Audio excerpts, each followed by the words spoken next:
Selamat bertugas maksudnya. Selamat bertugas karena ini Bapak diberikan amanah untuk menjadi Ketua Pokja Kelompok Kerja Reformasi Reformasi Hukum Bidang Agraria dan Sumber Daya Alam ya Pak.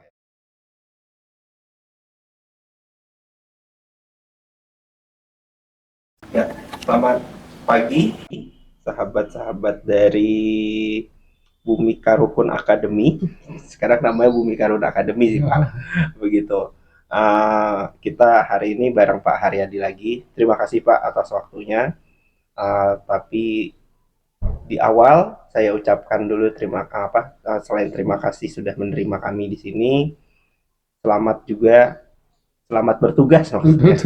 Selamat bertugas karena ini Bapak diberikan amanah untuk menjadi Ketua Pokja Kelompok Kerja Reformasi Hukum Bidang Agraria dan Sumber Daya Alam ya Pak ya.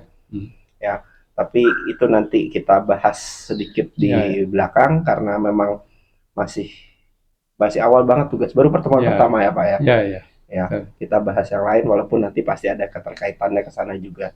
Nah, kalau untuk kali ini sih saya sebenarnya kemarin nih habis baca buku Bapak lagi nih, dan ada satu tulisan Bapak yang menarik buat saya kemarin ini. Salah satu tulisan Bapak yang judulnya ini adalah masa depan kapitalisme lingkungan.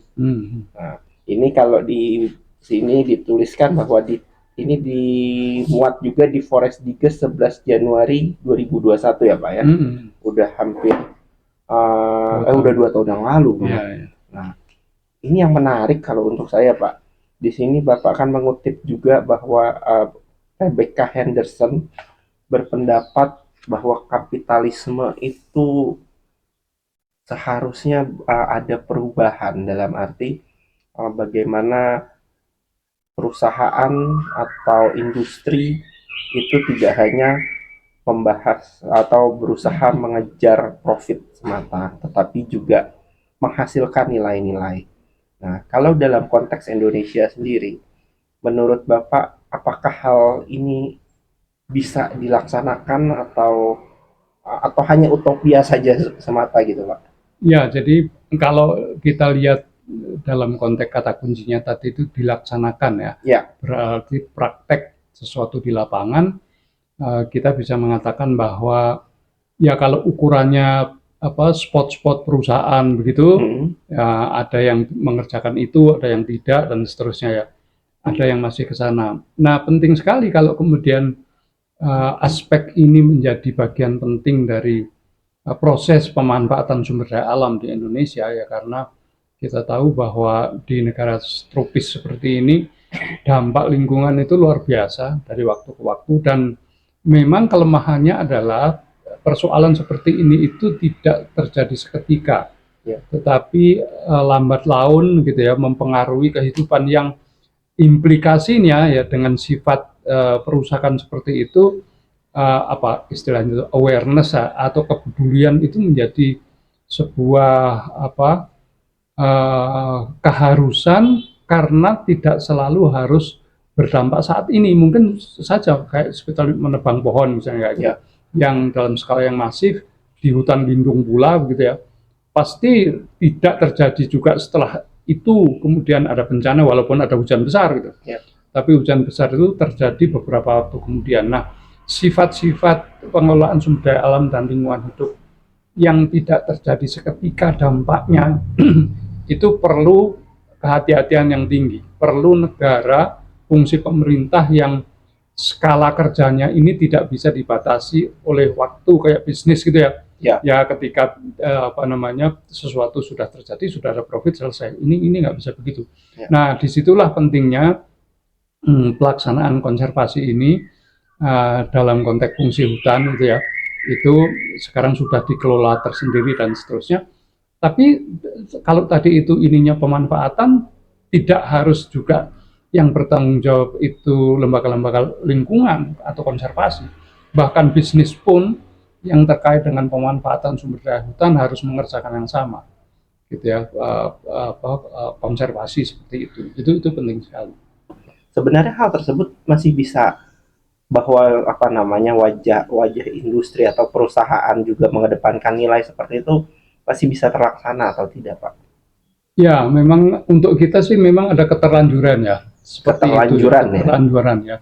Karena 60 juta hektar hutan produksi itu sudah pernah dialokasikan ke perusahaan besar, gitu ya. Nah, tentu seperti apa namanya, kita lihat di data-data bagaimana sebetulnya proses dari eksploitasi besar-besaran itu ya.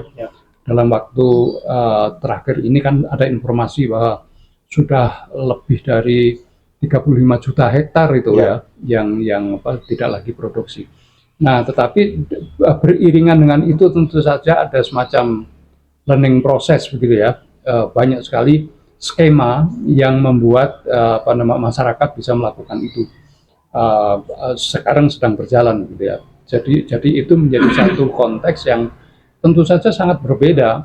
Jadi pertanyaannya memang ketika sudah terbukti sekitar 35-40 juta hektar hutan alam tidak lestari, apakah masyarakat bisa melakukan kelestarian? Gitu? Itu kan satu tantangan juga ya. Baik kita bisa jawab dari fakta di lapangan maupun secara konseptual gimana sih mengelola hutan lestari itu ya. Dan pelajaran apa yang ditarik dari banyaknya perusahaan-perusahaan yang tidak lestari. Nah dari situ kalau kita runut lebih jauh, problematikanya memang bukan hanya persoalan hutan dan bagaimana mengelolanya ya, tapi juga kenapa regulasi-regulasi yang jelas-jelas bisa dibuktikan sebetulnya itu bermanfaat untuk kelestarian tapi tidak dilakukan. Nah itu sudah bergeser problematikanya, bukan soal teknis kehutanannya, tapi persoalan tata kelola, persoalan governance, persoalan korupsi, persoalan macam yang indeks korupsi kita rendah sekali, ya hanya 34 sekarang ini, bandingkan dengan negara-negara Eropa yang 80, 90 dan seterusnya kayak gitu. Nah, kita bisa membayangkan apa sih maknanya itu kira-kira gitu ya. Maknanya itu saya punya pengalaman dalam konteks ini, ada gap antara apa yang disebut, apa yang dikatakan, ditampilkan dengan fakta. Jadi ketika orang mengatakan sustainability, apanya yang dikatakan, oh program sedang bicara program sustainability. Fakta di lapangannya seperti apa? Nah itu harus kita tunjukkan. Karena semakin rendah tata kelola tadi, itu semakin tinggi gap antara pernyataan dengan kenyataan. Gitu. Nah itu yang sebetulnya kita harus perbaiki dari waktu ke waktu. Jadi kembali lagi, walaupun persoalan yang kita bicarakan itu kehutanan ya, tapi ujung-ujungnya di situ soal pemerintahan, problemnya pokok itu gitu, bukan persoalan fisik dari hutan itu. Gitu. Artinya ada aspek good governance dan juga aturan-aturan yang ada di dalam situ juga. Ya betul, dan good governance itu bukan hanya teks peraturan itu, tapi juga praktek, termasuk praktek ini kapasitas melakukan itu. Gitu ya. Nah, itu menjadi penting. Jadi ketika kemudian kita membicarakan kawasan hutan kita 120 juta, perhutani yang di Jawa, pengelolaan hutan jati di Jawa itu 2,4 juta. Itu sama-sama hampir sama, berkurang separuhnya. Nah, berkurang separuhnya ini bukan berarti terkait dengan kesalahan teknisnya, tetapi hal yang bersifat teknis itu tadi tidak dijalankan. Jadi musababnya gitu sudah berada di luar domain kehutanan dalam artian sempit gitu. Atau dengan kata lain dibalik, kehutanan juga harus memikirkan persoalan tata kelola, bukan hanya membicarakan soal teknik-teknik kehutanan seperti yang lalu-lalu gitu. Jadi tidak hanya kehutanan yang dipikirkan, tapi juga ya secara luas harus juga berusaha dipikirkan juga oleh kehutanan. Betul. Nah, kalau keterkaitannya dengan tadi di awal sempat kita sebutkan, Bapak kan sekarang memimpin Pokja untuk reformasi hukum itu ya Pak ya. Nah ini kan sebenarnya di dalam tim reformasi hukum ini tidak hanya Pokja yang Bapak pimpin terkait dengan agraria dan sumber daya alam ya. Nah berarti sejauh ini yang kan ada Pokja-Pokja yang lain. Apakah sebenarnya terkait dengan katakanlah isu kehutanan dan sumber daya alam ini, apakah empat Pokja ini sudah, menurut Bapak apakah sudah cukup atau tidak Pak? Kalau dalam hal keterkaitan dengan lingkungan hidup atau kehutanan ini, Pak? Ya, kalau dilihat dari substansinya, tentu ada aspek lain ya. Soal misalnya kapasitas pemerintahan nggak ada di Pokja itu. Tapi di Pokja itu memilih satu tema yang sangat relevan dengan situasi sekarang.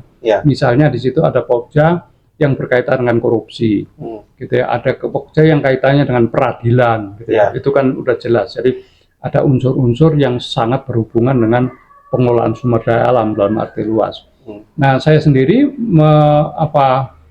memoderatori, boleh dibilang begitu ya, itu untuk yang terkait dengan agraria dan sumber daya alam. Jadi kehutanan masuk di situ, termasuk juga di situ ada pertanian tentu saja ya, ada peternakan, jadi aspek domain Kementerian Pertanian masuk ke sana. Nah, ketika baru awal pembicaraan ini ya, tapi semua orang sepakat bahwa ini bukan regulasi teknis.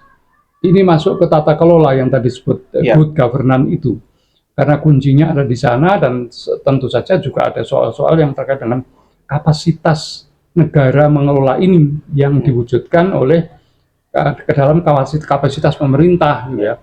Nah, pengertian kapasitas itu juga bukan jumlah orang, gitu ya, bukan hanya itu, tapi juga termasuk aspek-aspek yang terkait dengan korupsi, gitu ya, keberadaan informasi, pengambilan keputusan, itu penting dalam hal ini.